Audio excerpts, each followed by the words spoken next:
Today on Flick Nose, we go through the quick stats as well as some of the Fannie Mae and Freddie Mac's new conforming loan limits. Stay tuned.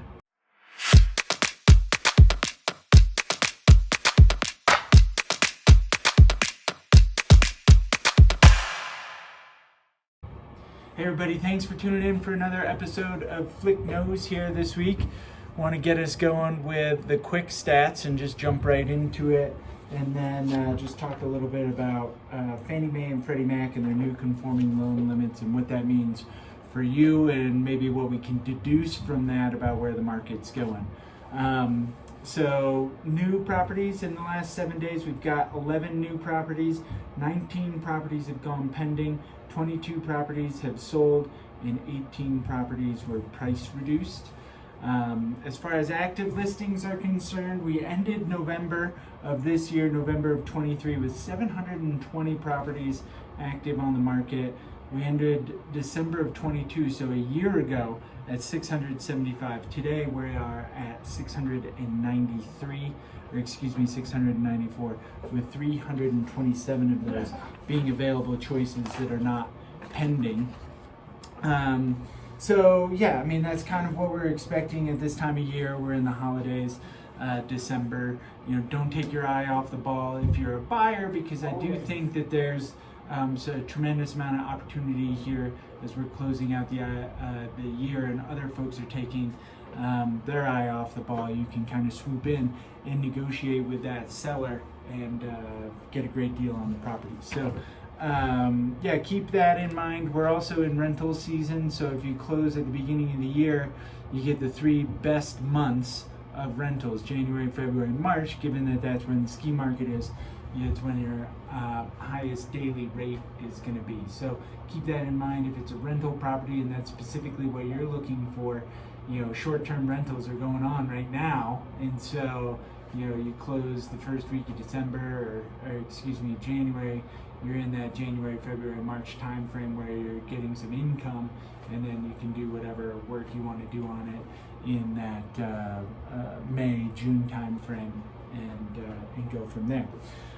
Let's talk. You know, we work with Samantha Daly. She is my preferred lender. She's great, and on top of it, her team does a tremendous job with staying in communication and getting loans processed. And so she had touched base with us, Fannie Mae and Freddie Mac, who, so if you don't know the mortgage world, basically people generate mortgages, they sell them to Fannie Mae and Freddie Mac, so that creates more liquidity in the marketplace so that people can lend more dollars. They sell them to Fannie Mae and Freddie Mac, they buy those, they service them. And so most loan providers out there, unless they're doing an in-house loan, are going to be trying to meet the Fannie Mae and Freddie Mac guidelines. That's kind of your baseline. And then above that, you know, certain companies may do overlays if they're planning on holding on to that loan for a while, or selling it to somebody else and servicing that. You know, they're going to put their own overlays on the Fannie Mae and Freddie Mac guidelines. Well, there's conforming loans, and then there's jumbo loans. We've been doing a lot of jumbo loans of late. You know, when I first, in 2020, conforming loans were maxed out at 650. For the last couple of years, they've been in the 900s up here in Summit County, and they just were raised by Fannie Mae and Freddie Mac to $1,006,250 in Summit County. That is the definition for Fannie Mae and Freddie Mac of a conforming loan, right? In a conforming loan, you're going to get a better rate underneath that. Well, it varies, because jumbo loans are not going to Fannie Mae and Freddie Mac. Those are being underwritten by you know, investors and other loan companies out there that see value in doing those jumbo loans. You're going to get a whole different set of rates up there. Sometimes they're lower, as they have been for a little bit. Sometimes they're higher. Traditionally, they've been higher to do a jumbo loan than a conforming loan.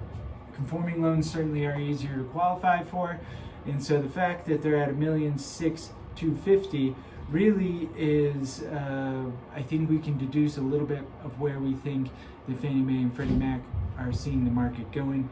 They certainly are not seeing the market going down. right? Their mission at Fannie Mae is to facilitate equitable and sustainable access to home ownership and quality, affordable rental housing across America, right? And I think if they were to see evidence or data that the prices are going to be really dipping, that they would probably not raise their conforming loan. I don't know if you have questions or a different thought on that. I would love to hear that from you, but I think we're kind of in this plateau right now.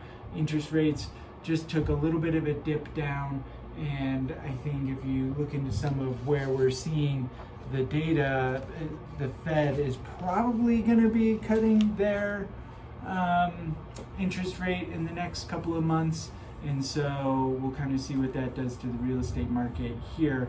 But we're kind of on this plateau. I think inflation is coming under control. We're down to that like 2.5% mark. The goal is 2%. So we're kind of getting to that point where it's being controlled a little bit more. As I said, if you have some different thoughts, I'd love to hear them. But that's kind of what I'm seeing here. We're kind of in that plateau in our market, and so it'll be interesting to see what happens over the next couple of months here. But we're here for you. If you have any questions, certainly reach out. teamflick@summitliving.com. We'd love to catch up with you next week for another episode of Flick Knows.